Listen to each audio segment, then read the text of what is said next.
Mangwana ni Malelepo Fukenjani Klekwa Spanave Africa. Welcome to Africa Good Morning, the news and current affairs show bringing you everything you need to know happening on the African continent and beyond. You are joined by Ashwin Betty. These are some of the top stories we are looking at today. Hamas and Fatah sign unity deal in Beijing aimed at Gaza governance. Ugandan security forces detain young protesters marching in Kampala. And Ethiopia landslide rescuers pull 157 bodies from the mud. OneUp2.com, DSTV 285, GoTV 25, and Network Media Hub on YouTube is precisely where you can find us. We'll also talk to Ari Hochad as he brings us the latest news stories from South Africa, as well as the sports a little later on. This is Africa Good Morning. Top stories after the break. Neo Paints has established a 67-year Namibian legacy, creating personalized paint solutions that blend quality and innovation for the Namibian people. We pride ourselves in being a 100% Namibian-owned company, investing in our country and our people by employing and empowering true Namibians. With every brushstroke, Neo Paints commits to our quality guarantee and always delivering a coat of excellence. At Neo Paints, we always stay true to our country. We are as Namibian as you.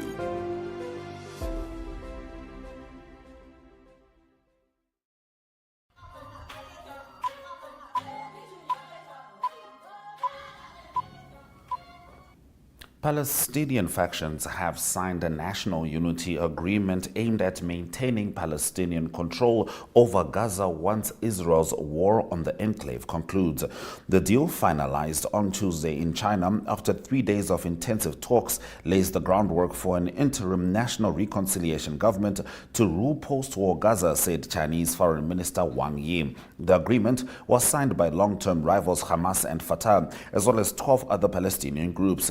Today, we signed an agreement for national unity, and we say that the path to completing this journey is national unity, said senior Hamas official Moussa Abu Mazouk at a news conference in Beijing. Now, Mustafa Barghouti, Secretary General of the Palestinian National Initiative, one of the 14 factions to sign the accord, told Al Jazeera the agreement goes much further than any other reached in recent years.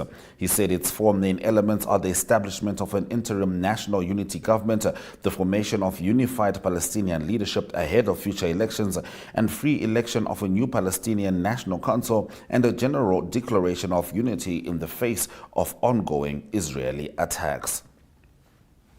Now, rescuers have so far retrieved the bodies of 157 people killed in 2 landslides in southern Ethiopia, a local official has told the BBC. The landslides occurred on Sunday evening and Monday morning after heavy rains in a remote mountainous area of Gofa zone. The local authority said the search for survivors was continuing vigorously, but that the death toll could yet increase. Footage showed hundreds of people gathered at the scene and others digging in the dirt in search of people trapped underneath. In the background, a hillside can be seen partially collapsed and a large patch of red earth has been exposed. The chief administrator of Gaza zone, Dagmawi Ayele, told the BBC that the dead included both adults and children, while 10 people rescued alive were receiving treatment in hospital. Now, specialists involved in the treatment of breast cancer are taking part in a trial using artificial intelligence software, an NHS trust says. Now, doctors at Peterborough City Hospital are using an AI-powered diagnostic tool developed to enhance analysis of biopsies. Pathologist Dr. David Bailey described the tool as an exciting breakthrough. Northwest Anglia NHS Foundation Trust said the tool was the subject of a 12-month trial.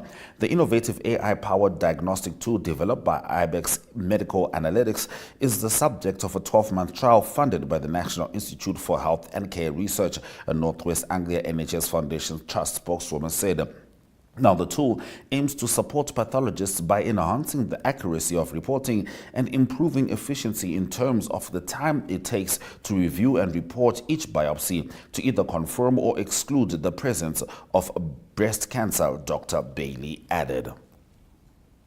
Now, Ugandan security forces detained a number of young people on Tuesday, this in downtown Kampala, who were taking part in a banned rally against what the protesters say are rampant corruption and human rights abuses by the country's rulers. A Reuters witness saw the detentions being made, while a video posted by NTV Uganda on the X social media platform also showed a small group of young people being intercepted and detained by police while they were marching. The protesters were holding placards and shouting slogans denouncing corruption. One wore a t-shirt bearing the words "Speaker must resign." A police spokesman was not immediately available to say how many people had been detained. Authorities banned at the planned protest, citing intelligence they said showed criminally minded youths might hijack it in order to loot and vandalize. Now, soldiers and police have been deployed around the parliament building and in the center of the Ugandan capital with the aim of deterring any protesters. Now, Mohamed Ziyane, an ex-Moroccan Minister of Human Rights, was sentenced to 5 years in prison in a corruption case that his attorney described as retribution for outspokenness and work defending political prisoners. An appeals court in Rabat handed down the sentence after a hearing in which the frail 81-year-old Ziyane, once known for his loud and combative rhetoric, was silent as a form of protest. The court had earlier found him and 2 other colleagues guilty of corruption and embezzling from their political party during Morocco's 2015 election campaign. Ali Reda Ziyane, his attorney, who is also his son, strenuously denied the charges faced by his father and his 2 colleagues. He said the court had not followed typical procedures in the case or any of its appeals, all 17 of which the defense lost. He also linked the proceedings to his father's defense of journalists and activists who had faced charges for unrelated offenses after criticizing the government. We'll be talking South Africa at the Olympics, tourism and more when Ari Hoha joins us after the break to bring us the latest news stories from Mzansi. Stay with us. Welcome to Namibia, where adventure meets tranquility. With Enjoy, you have access to a wide range of accommodations to suit every traveler's taste and budget. Experience the finest dining and hospitality Namibia has to offer.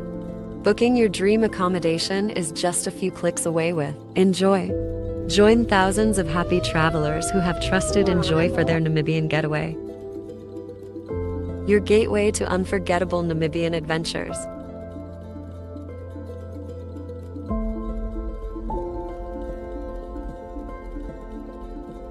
Visit us today at enjoy.my.na.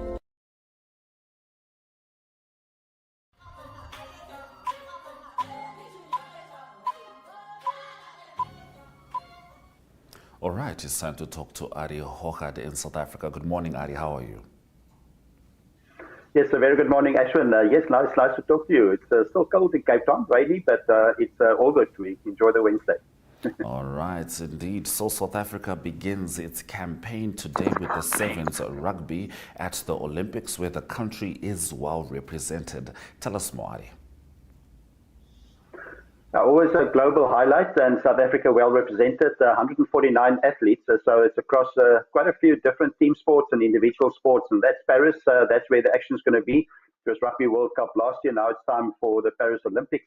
And it even starts today. The opening ceremony is only on Friday evening around, I think, 6:30 Namibian time is the opening ceremony.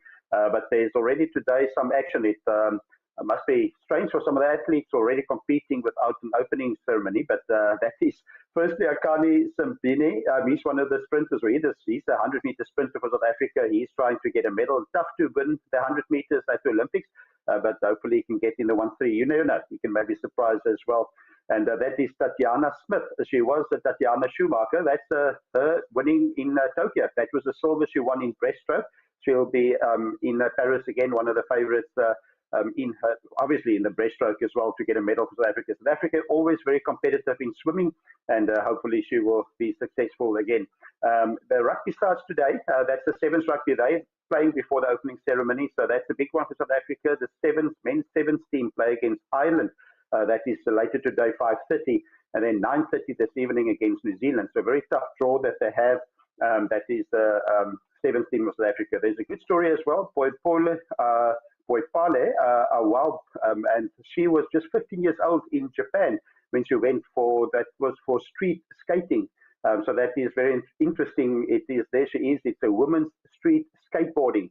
And but unfortunately, when she was 15 in Tokyo, she fell just before the event. She broke her pelvis or fractured the pelvis. So she's back again. Now she's older. She's 19. Hopefully she can bring back a medal. That's a nice story coming from Boipolu Awua. So hopefully she will do well. So that all starts today and opening ceremony on Friday. All right, certainly looking forward to South Africa's participation in the Olympics. Now, South African tourism remains a big component towards the GDP, and Minister of Tourism Patricia de Lille was retained for a second term in office. A very big component for South Africa, as it is for Namibia and Southern Africa. Patricia de Lille started, it was 2023. She was, she will be the new Minister of Tourism again. The previous term, she was also there. There she is. She just confirmed again that South Africa creates about 8.6% of the GDP. So it's a big component of that tourism creates for South African economy. Creates about 1.5 million jobs, so that's a big component as well. That's growing all the time, and it's roughly about 425 billion South African rand coming into the GDP. That's tourism. There's been good reports coming in that helps. It's a nice exposure as well. That's hotel in Cape Town, the one and only, is on the right there. Brilliant hotel, and there's been a very respected a company that did the research of where's the safest hotels in Africa to come and visit, and South Africa rated number 3. Seychelles came in first. On the islands there, they've got reefs that protect their beaches. That helps a lot. And then Morocco was second, and then South Africa came in third. So it's a good place, obviously, for people to come and visit. It's good exposure as well to stay safe for the kids. And that's at Sun City, they're relaxing at the man-made beach. So tourism, definitely a big component for South Africa. It's winter time still, but people still coming in. Summertime will be very busy again. Yes, indeed, Ari. Now, with unemployment still being a huge challenge in South Africa, the renovation and the DIY sector of the economy has shown some improvement. Yes, Ashwin, yes, it's a big component to turn the economy around, and the worry factor is still it's unemployment close to 30%, 32.9%. The worrying thing there is that 64% of the age between the age of 15 and 24 is unemployed in South Africa. So that's a big number. But always the hardware and building industry is a big component to get the economy going. One of the indicators that came out yesterday was cash built. They've got 321 stores all over the country that is cash built. There they are. So they're very big in DIY and renovations and hardware. And their turnover annually is about 12 billion South African rand, but they had a 4% growth in the fourth quarter. That was on revenue increased by 4%. So that's good. And then their share price also up to 169 rand 24 cents. That's also up 40%. Where it was. It dropped quite a bit. It was it was more than 40% less last year. So it's actually 80% less last year. So it's a big growth. Hopefully, all the hardware and DIY and building companies will do better. That's an incredibly important component of South African economy. 3.6 billion annually comes in there. All right, Ari. Now, authorities seized several houses and vehicles from senior managers and service providers linked to a COVID-19 corruption network within the Mpumalanga Department of Public Works. Yes, it's various movable and immovable assets that was properties that was taken, and it's been a slow process. There's so much to do. There was so much corruption. It's going back to the 500 billion South African rand that was put forward for COVID-19. That's the president in that 2021 time. He's obviously not the one that was guilty in this. He was just busy with the COVID things. But there's been a massive rate. They call it the gravely exploited process. But it's a part of the process. This one, it's 52 million South African rands value that they try to get back. It's 29 properties, 31 cars. But there's so much to do. There's also cases related to workers from Eskom that's in court now. What they did was, for instance, the straws that was used for COVID-19 cost 29 cents. They escalated it by 10,000 to 29 Rand 2099, and there was also like millions of Rand that was taken like that. So there's lots of things to be done by the authorities to get the people to court. At least there's a little bit of a trickle coming in. That's sad. It was a sad time, COVID time. It was not time to steal from the country. But hopefully people will get to court and get the time where they need to be. Yes, indeed. Thank you very much, Ari, for bringing us the news stories from South Africa. Thank you, Ashwin. We hold thumbs for all the athletes in the Olympics in Southern Africa. Bye-bye. Cheers, Ari.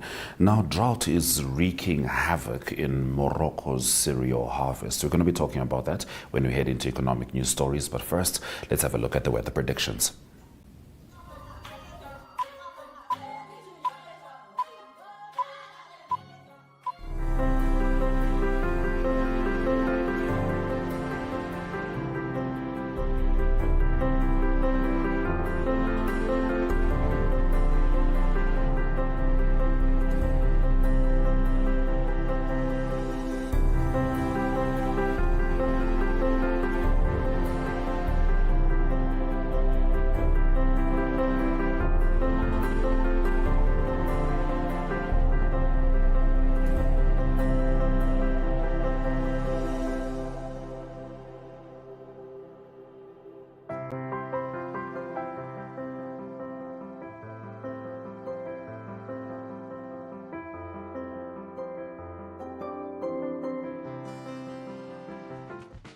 Welcome to My.NA Cars, your ultimate destination for everything automotive.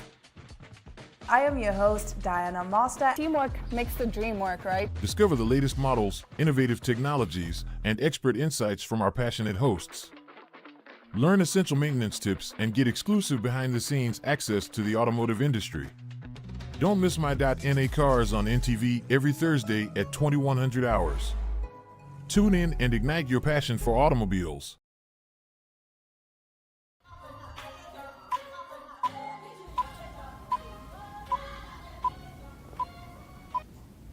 Now, drought is wreaking havoc on Morocco's cereal harvest. This is the story from Africa News. The wheat has grown and is ready to harvest in Morocco's Ames Souflia commune, but these golden fields are a disappointment. As combine harvesters wear into life to collect the crop, farmers are certain the haul will be far less than they wanted. A drought means the yield has dropped compared to previous years.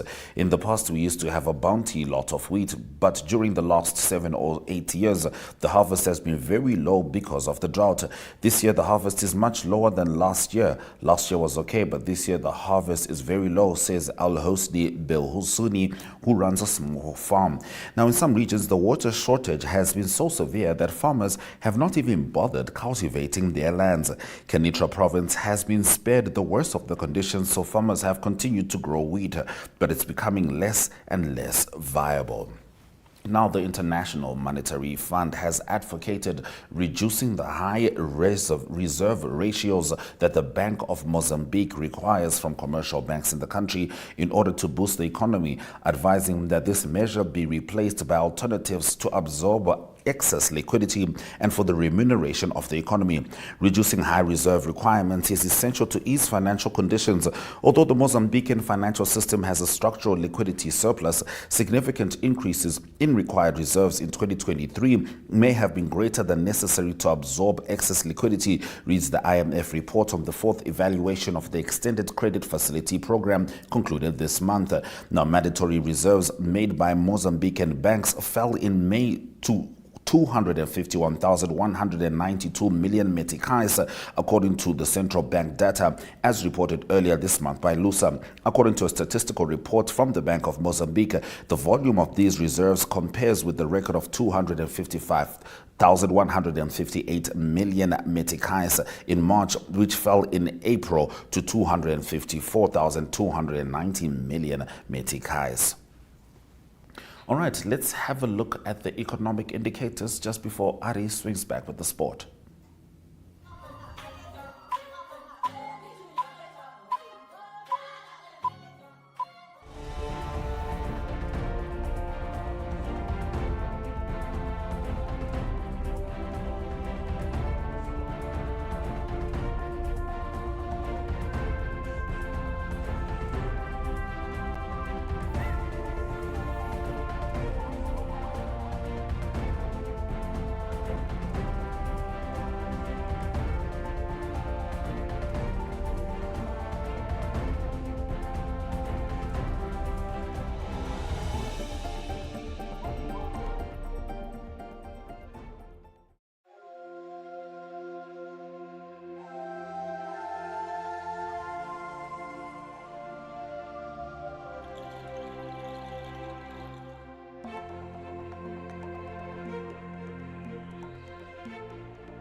Good day, everyone. Time for international sports news, and starting off with cycling news first. It was the Tour de France that was completed over the weekend. Winner there, Tadej Pogačar, and Tadej Pogačar remain in the news. And that is because he unfortunately had to pull out of the 2024 Olympic Games in Paris, and that is big news for the cycling road race. It is the team of Tadej Pogačar that indicated it is because of extreme fatigue. That is after the Tour de France that they travelled all of 3,400 kilometers that they raced over 21 stages. So it is not going to be for the 3rd of August in the road race at the Olympic Games for Tadej Pogačar. That's the date of the road race. So it is a 25-year-old that will not be in action for his country at the Olympic Games. Continuing international sports news with golf news, and it's the world rankings, the new men's world rankings that came out after the British Open was completed over the past weekend. The winner there was Xander Schauffele of the USA. He's the big winner on the world rankings. He's up to number 2 in the official world rankings now. He also, a few months ago, won the USA PGA tournament, so a good year for Xander Schauffele in professional golf this year. So the world number 1, that is unchanged. That is Scotty Scheffler of the United States.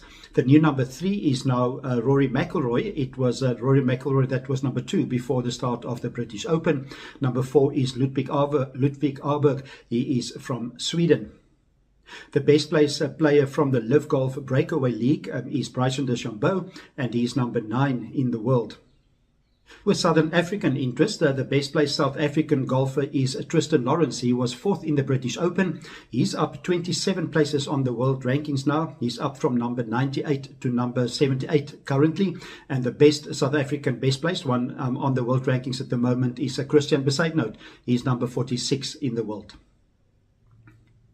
And to close off today's international sports news, it is soccer news or football news, and it is news from the English Premier League that will start on the 16th of August again, the new season that will start with Manchester United playing against Fulham.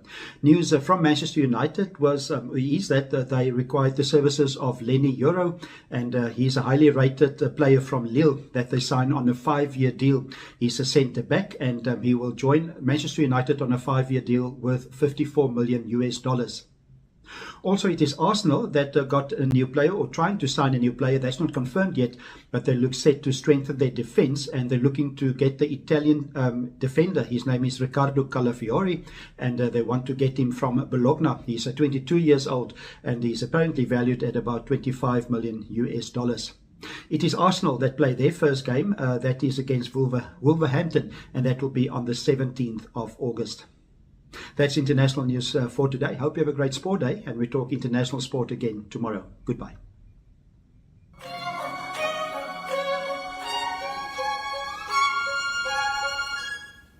From Hamas and Fatah signing a unity deal in Beijing with regards to Gaza, to Ugandan security forces detaining young protesters, as well as Ari Hochad bringing us the latest news stories from South Africa and the sport. This has been Africa Good Morning. Thank you very much for joining us. DSTV 285, GoTV 25, oneup2.com, and Network Media Hub is precisely where you can find us. From me, Ashwin Berry, and the Africa Good Morning team. Suraj Kanaka.